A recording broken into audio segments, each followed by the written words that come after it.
So, good morning, 𝗤𝗧𝗧𝗔𝗧. How are you this Good morning? morning. Judge 𝗤𝗧𝗧𝗔𝗧. Good morning, Mr. Pardo. Good morning. Welcome. Thank you for agreeing to do this interview. Victoria, you were one of those people who were on the front lines. You opened many paths for people that I know of. You were the first out judge elected. So in our area, maybe in Florida, all of Florida, but I'm going to go ahead and turn it over to you, and hoping that you can share a little bit about your life, where you came from, why you decided to go down that path, and we'll take it from there. Well, good morning. Thank you so much for giving me the opportunity to speak with you this morning. My name is Judge 𝗤𝗧𝗧𝗔𝗥𝗑, and I have been a judge in Miami-Dade County since 1994. And prior to having the opportunity to serve as a judge, I served as an assistant public defender. I went to law school at 𝗨𝗏𝗏𝗏𝗏𝗏𝗏𝗏𝗏, and I went to law school. I was going to be, I thought, a psychologist. And at the age of 14, I went to a job fair. And the line for people to talk to the psychologist about their job was really, really, really long. And there was this one man sitting by himself. And I thought, well, let me go talk to him. And it turns out that he was a lawyer. So I was asking him about being a lawyer. And he said, oh, well, you know, little lady, you could be a legal secretary or a court reporter, but women aren't really lawyers.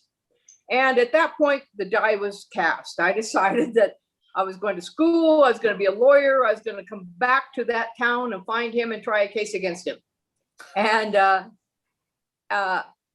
that's how I became a lawyer, because the line for a psychologist was too long. And I was able to go to Colorado State University, where my family is from, got my bachelor's, got my master's, and then attended law school in Florida. And then, fortunately, I was hired by the public defender's office and spent a good 10 years trying cases and defending people who couldn't afford lawyers but needed good legal representation. And that's how I ended up being a lawyer and then getting to be a judge. But that's a different story. And how'd you end up in Miami? You just chose that, or that's where the job? Oh, I had just gotten my master's degree. I was 22, and my father was working at Miami-Dade Community College, and he leaned on one of his professor buddies to offer me a one-year job. So I came to Miami for just 1 year in, I think that was 1974. And I've been meaning to leave ever since. And what made you stay? Well, I found out, much to my surprise, that I liked teaching and enjoyed teaching at Miami-Dade. And then I was offered a scholarship to Nova Southeastern. And so I went to Nova to law school. And then it was easier to get a job in the same area where you had gone to law school. So then I became a public defender. And then I was pretty happy being a public defender when, regretfully, a drunk driver ran into and killed my youngest brother, 𝗤𝗏𝗏𝗏𝗏𝗏𝗏𝗏𝗏𝗏𝗏𝗏𝗏. And it was one of those life-changing events for me. He was killed when he was only 24.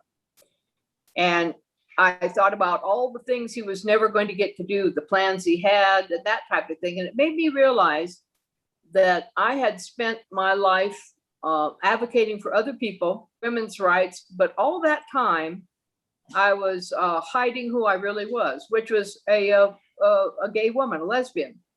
And I would attend bar events or lawyers events, and people would ask me, who are you seeing and where you're dating? And I did that whole dance everybody used to do, where you use they or them or not seeing anybody. And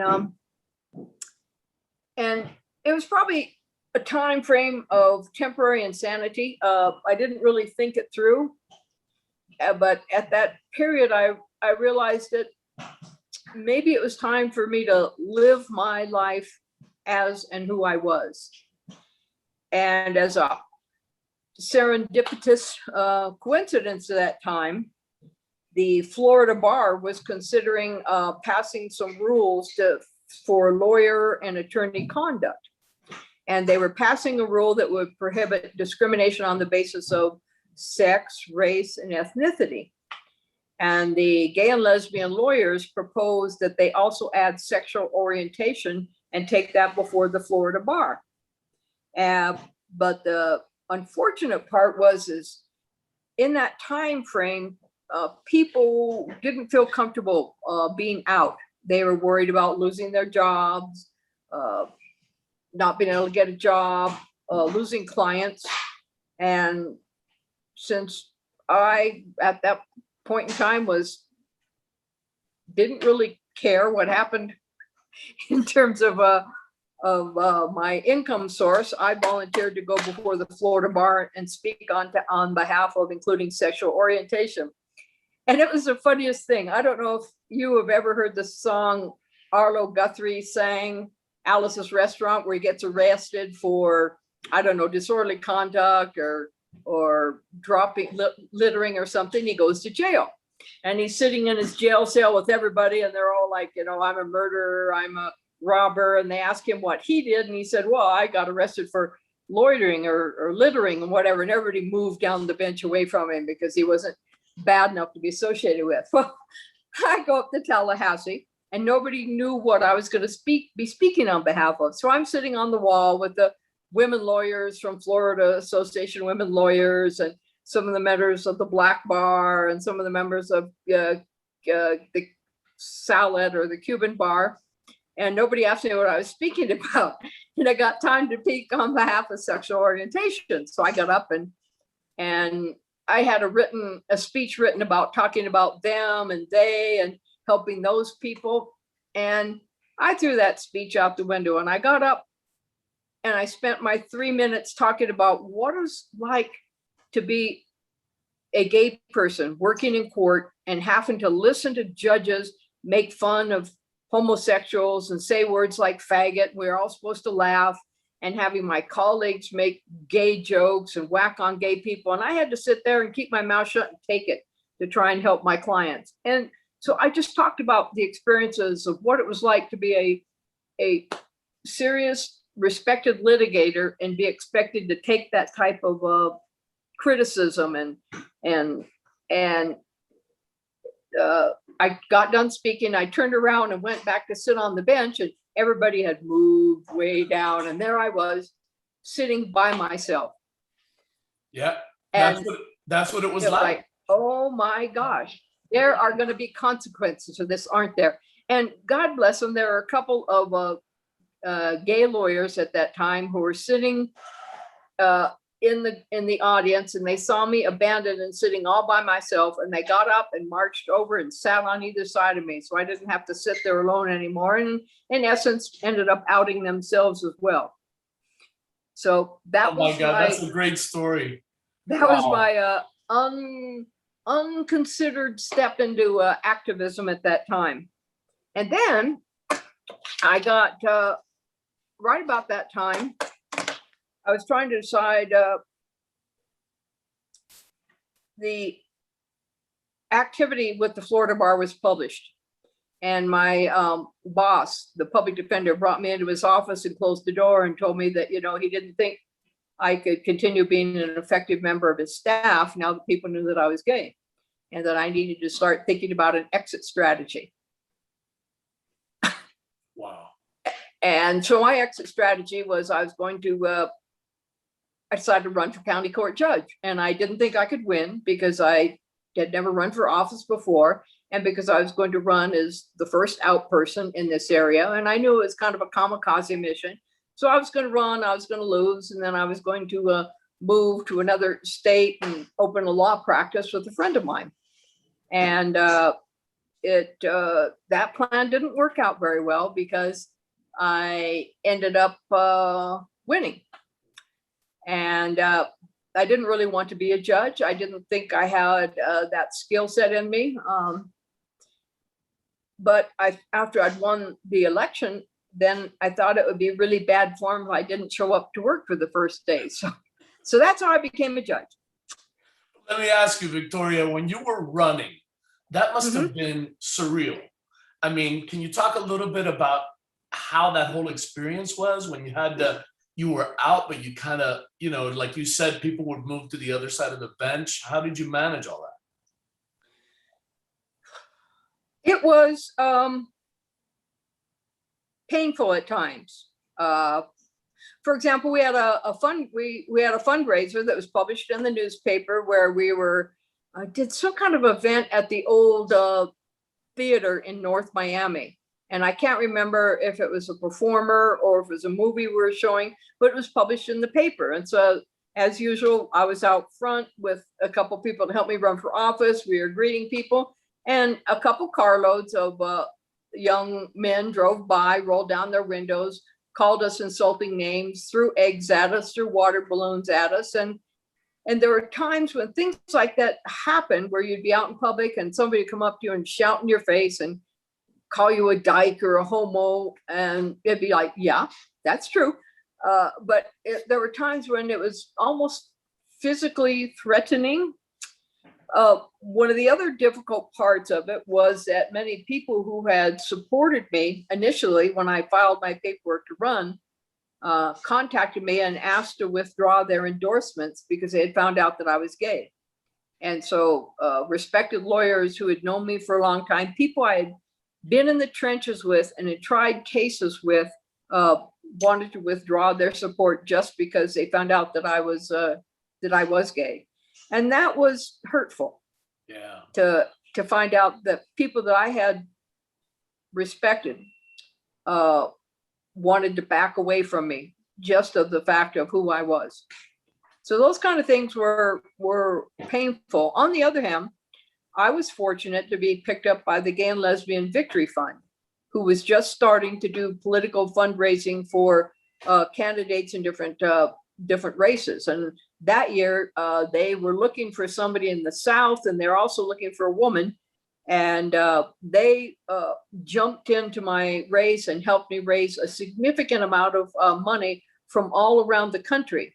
So although I felt like a lot of the support and or friendships and or professional relationships I had counted on in Miami, some of them very much disappeared when I came out. On the other hand, I found this national base of people who are willing to dig in and help me try and accomplish my goal of winning the race. And that was kind of interesting. Another interesting thing and a positive thing about running at that time was the support of many gay men in the South Florida region. People such as yourself. I could name names, but we would be here all day if I named every one of the men who stepped up and helped me organize, raise money, make contacts. And that was kind of gratifying. At that time, there were very much women's bars and men's bars. And there were lesbians that hung out together and gay men that hung out together, and never the twain should meet. And it kind of, my campaign for me opened up some of the bridges between gays and lesbians, which I've always thought never should exist. I mean, we have a lot more in common than we have not. But it was very gratifying to see the number of people who I'd never met before from our community who stepped up and said, come on, tell me what I can do to help you. And that was really fun, making all those new friendships. Did those folks ever come back around, the people that abandoned you over being a lesbian? Slowly. Some people never will. And, bless their hearts. But my strategy when I took the bench was to do a really good job, but not advocate for gay or lesbian issues anymore on the bench. My job, the way I wanted to do my job, was just to be a really, really good neutral judge. And I took every assignment they gave me. I worked really hard at it. Within 3 or 4 years, I was made an administrative judge in the county court area and given areas of the court to run. So my philosophy on all that was people knew who I was. They knew what I was about, but what I was going to do was just outwork them and show them that someone who is a gay or lesbian, may very well be a gay or lesbian, but it doesn't really matter when it comes to performing at work. Either you can do the job or you can't, without regard to who you love. Well, you did a great job because your reputation, precedes you. You had a sterling reputation, you still do. And how many years were you in office? Well, I was a county court judge, which is the lower trial level from 1994 to 2000. And quite surprisingly to a number of people, I was appointed to the circuit court bench, or the higher level, in 2000 by, of all people, Republican Governor Jeb Bush. Wow. And in Florida, you can get elected to judge, but if there is a vacancy, meaning somebody retires, then the governor can appoint another person to serve the beginning of that term, and then you had to run for office again. So there's a group of lawyers called the JNC, Judicial Nominating Commission, that will send 6 names out to the governor. And I applied to the Judicial Nominating Commission. They put my name in the list, but I was a throwaway. It was one of those, all right, we'll give you her because we know the governor will never pick her. And actually what the JNC was doing at that time is they put 3 or 4 of us on the list that they felt were completely unacceptable, under the hopes that the governor would pick their 1 or 2 favorites. Well, it turns out that Governor Bush liked this completely unacceptable girl. And I got appointed to the circuit court, much to everybody's surprise. But one of the reasons I got that appointment was because I was the administrative judge in county court. I was given the project of trying to redo how the county court handles traffic tickets. And I came up with a system that just completely reworked the whole structure of how traffic tickets are run through county court. And it was a big project because at that time we had about 1.5 million traffic tickets a year. Wow. And people were demanding trials on 75% of the tickets, and over 50% of the tickets were being dismissed at trial because the law enforcement officers weren't showing up. I reworked a system that in the long run reworked things so we ended up having demand for trial go down to about 20% of what it had been. So when I got the demand down, you had a better chance of law enforcement officers showing up. I also put together a reporting system that sent a notice to the police agency when a police officer didn't show up, so they got reprimanded for it. And the upshot of it is we ended up cutting down the costs of court and increasing the revenues to all the jurisdiction, because instead of most of the cases getting dismissed at trial, people had to go to trial or pay their fine. So we increased the revenue. If you looked at Miami-Dade at that time, and all the different jurisdictions, we increased their revenue over $5 million a year, and we decreased the court cost time by about $2 million a year. So we almost netted a $10 million gain for the city and the county. And I think I found out later that was one of the things that Governor Bush was impressed with, that I was paying attention to the business of the courts rather than just phoning the job in as usual. So getting to be the administrative judge was fun for me. I had a master's in public administration, and this was like, oh boy, I get to public administer how we do the law. And that was a lot of fun. I really enjoyed it, but that was just an example of, sometimes people, if you just get your foot in the door and you can show them what a gay person can do, sometimes your job performance will overcome that, nasty little detail that you're a gay or lesbian. It's like, I'm doing the job. I'm doing it better than you. So let's talk about your perceptions of gay and lesbian people. So how long was your full tenure? How long did I serve? I served full time from 1994 to 2015. And then in 2015, my mother's health went south really quickly, and I needed to step away and take care of her. So I did.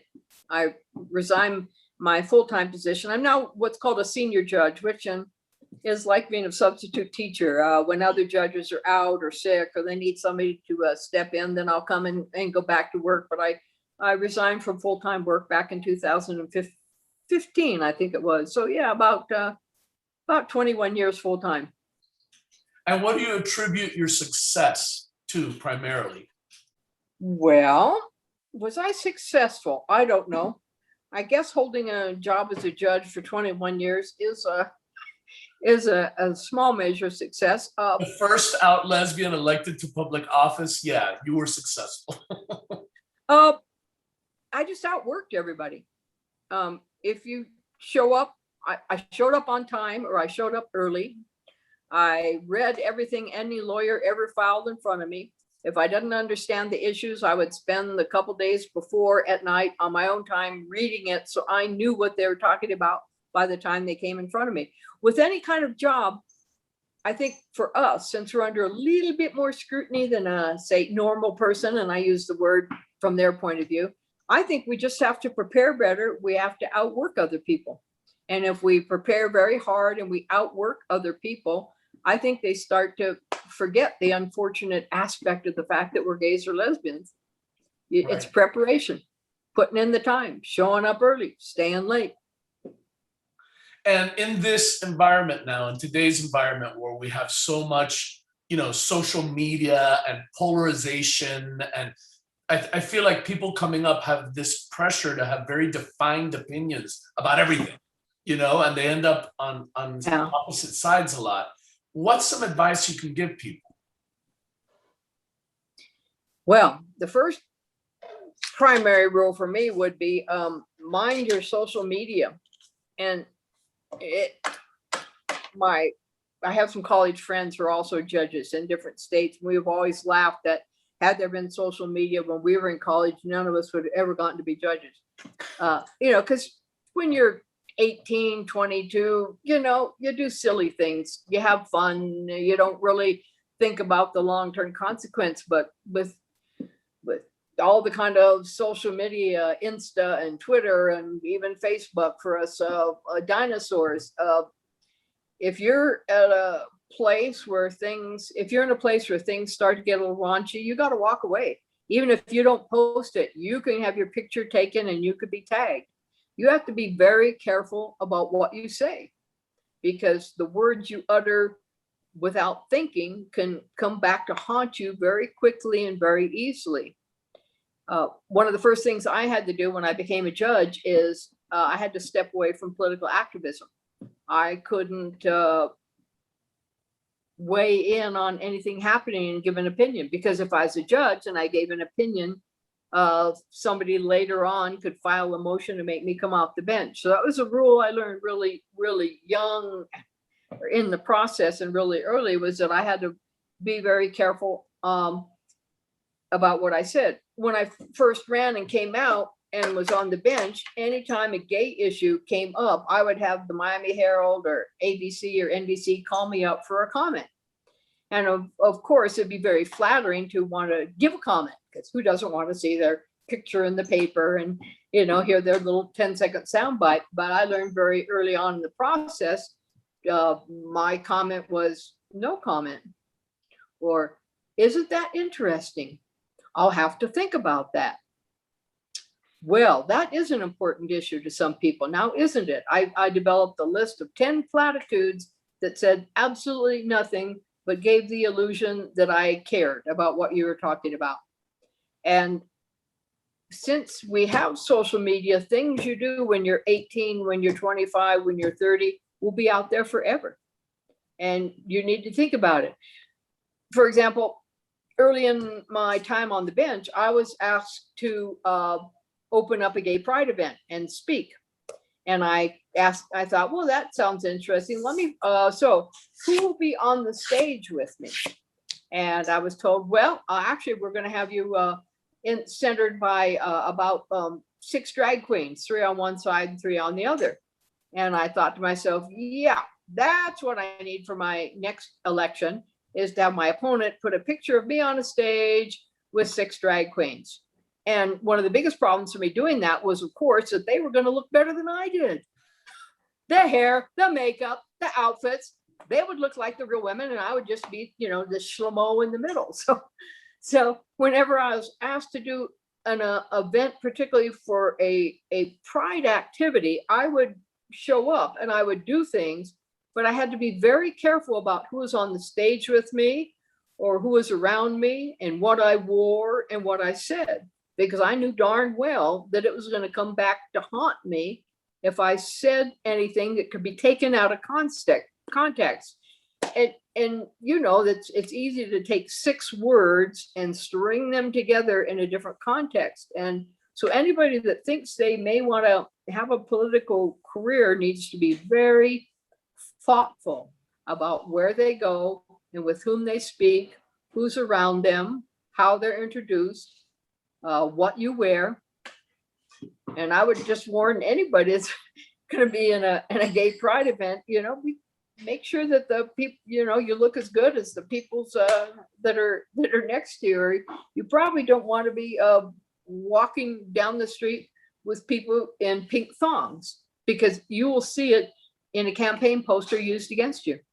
It's not fair, but you know, life isn't always fair. You got to figure out what you want to do and where you want to go and what's the proper way to get there.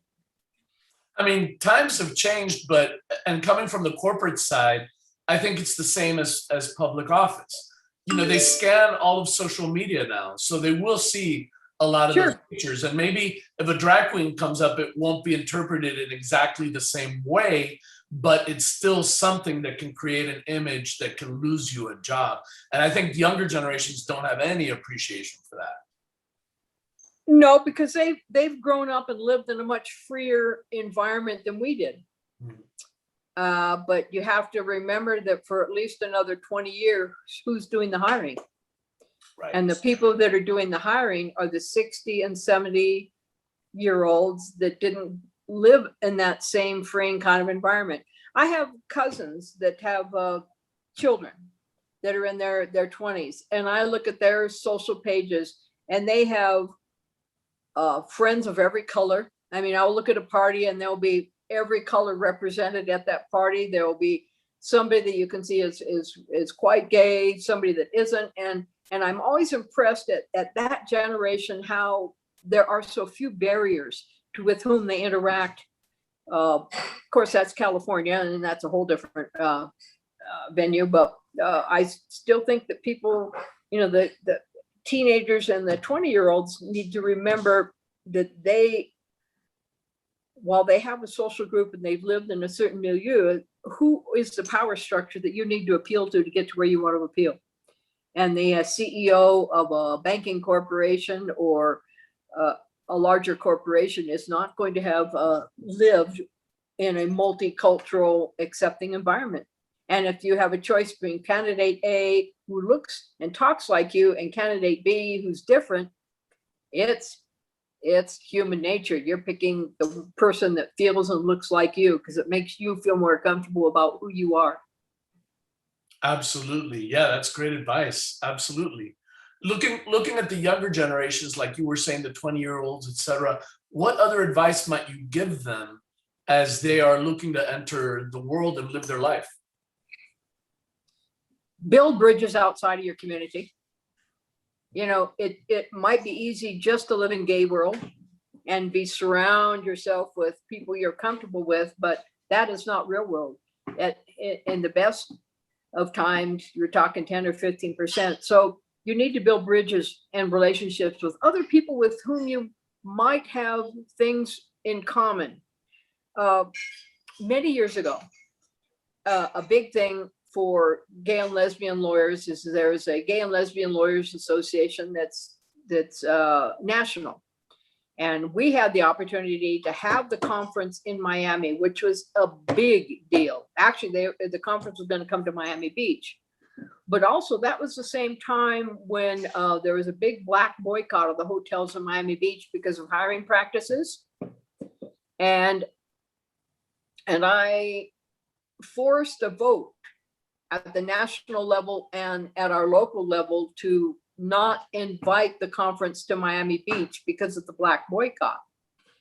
And a couple of the local lawyers were quite upset with me because they thought, this is our chance to shine. But on the other hand, I developed some long-lasting relations over time with members of the Black Bar who may not have normally wanted to support a lesbian judge or lawyer. So I thought it was an important civil rights issue, and that we cannot, as lesbians and gays, afford only to focus on our civil rights issue. Civil rights is a very, very broad topic. And if there is an issue out there that is beyond your community, you need to get up to speed on it and build those bridges. If you can build bridges with a couple other communities and help support them in what they're trying to do, when it comes time for something really important in your community or your issue, it's easier to call in that favor and remind other people how you help them in their time of need. And so I think it's important for us to be not so insular in our approach to stuff, but to look at other communities and find out ways we can help other communities and be involved there as well. When you were running, Victoria, in fact, I would say Miami has always been very segregated, still is today. It has lots of different communities. But I know for a fact it was very, the Latino community or the Hispanic community and the Black community were certainly at that time not allies of LGBTQ, in any ways. How did you deal with being the person that had to kind of reach out or what were your perceptions of the times? Am I correct? Like, did you feel that they were in fact that segregated, that kind of LGBTQ people were alone pretty much? And these right? I mean, these weren't allied communities. The Black community and the Latino Hispanic community were in their own kind of spheres. And I think Miami-Dade certainly was much more segregated than it is even, today. How did you navigate those waters with such, big divisions? I made it a point to go to other communities and not ask for anything, but instead ask how they needed help and what I could do to support them. And then I would keep lists. And then you would call in favors. I did, but it's smarter to ask for a favor in return than it is to ask for a favor up front. So I made it a point of trying to find other issues that were important.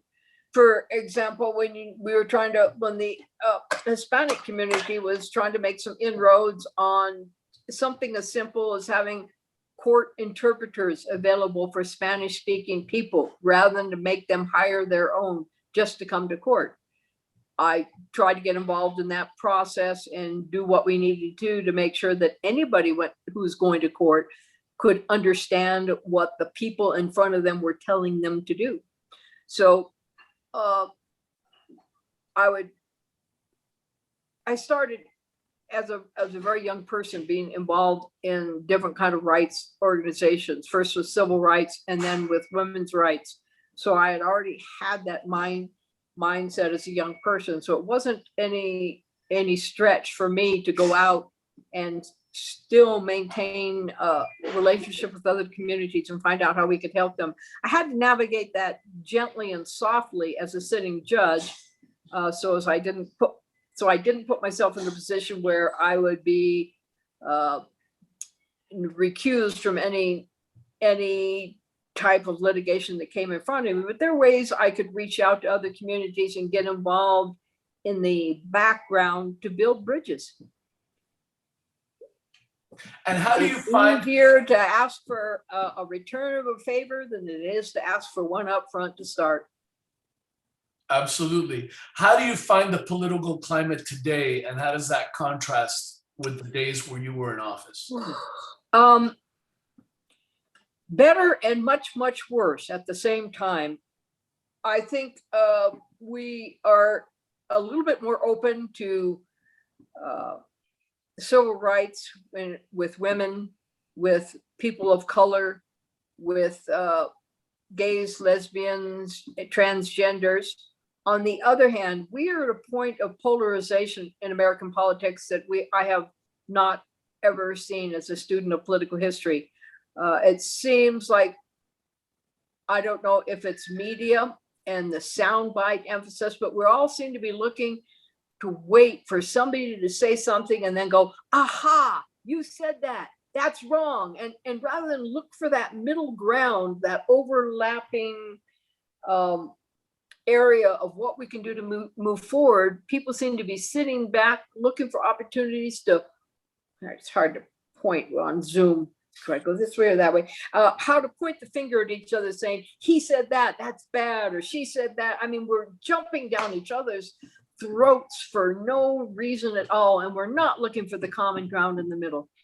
It seems to be all about trying to catch the other side in a mistake and shoving their face in it than it is to look for that where we can actually do some good. Do you have any thoughts about how that gets better? Don't be the first person to jump in and point your finger. When you're talking with somebody else about politics, rather than waiting for them to stop talking so you can say whatever you want, listen. Listen to what they're saying and see if there's something you can find in what they say that you can validate. So they have a sense that you're at least willing to hear what they're saying. That's great advice. You probably did a lot of that as judge too. Well, as a judge, if you're not listening all the time, you're not doing your job. That was one of the hardest parts of the job for me, was to keep my mouth shut and listen to what people are saying. When you sit on the bench, you have a name sticker or a name placard in front, and I typed up in a 25-point letter font something I taped on the back of it that said, "Don't say it," because I always kind of had a very strong, quirky sense of humor, and part of how I got through life, it was making people laugh. When I was in high school, I realized I wasn't going to be one of the pretty girls, and I wasn't going to be one of the girls that was really well built. And so I looked at what tools I did have, and I could be funny.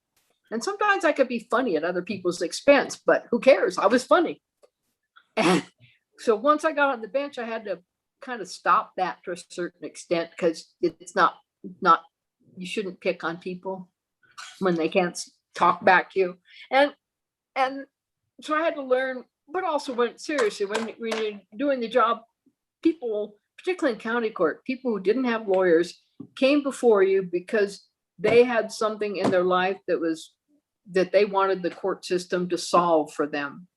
And anytime you make a decision, half of the people in front of you are going to be upset because they didn't win.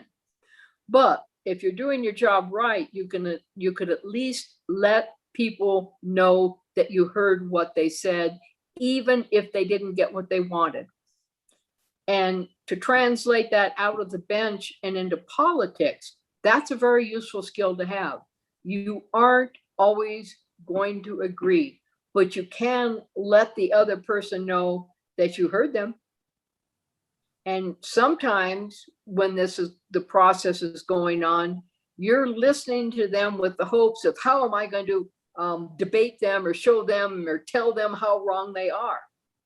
Most of the time, you are not going to, whatever you say is not going to change somebody's view on something. Occasionally, there will be an exchange of ideas where you'll both move to another level. But if at the very least, the other person can come out of that dialogue knowing that you heard them, that is an important step. Everybody wants to be heard. Absolutely right. And just to focus on this again, for younger folks or even family members for you, what would you say is the most important piece of advice? Oh, I don't know. I'm not a very wise person. Oh, yes, you are. I think I would tell people not to be afraid to lead your own life. Going back to, I had one younger brother die at the age of 21 and another one die at the age of 24. And I often felt at that time, what a darn shame that they never got to live their lives. And so as I live my life now, without hurting other people, I do what I want. If there's something I think is important for me to get and it's not harmful for another person, then I will figure out what I need to do to get it. Because life's short and you aren't guaranteed to live to your 80s or 90s and have all the time in the world to do what you want. And another thing that I don't know why I always did is I always had a 5-year plan and a 10-year plan. And I think that's important. It's hard to navigate a trip if you don't know where you're going. Very good advice. What is it that you're most proud of looking back so far in your trajectory?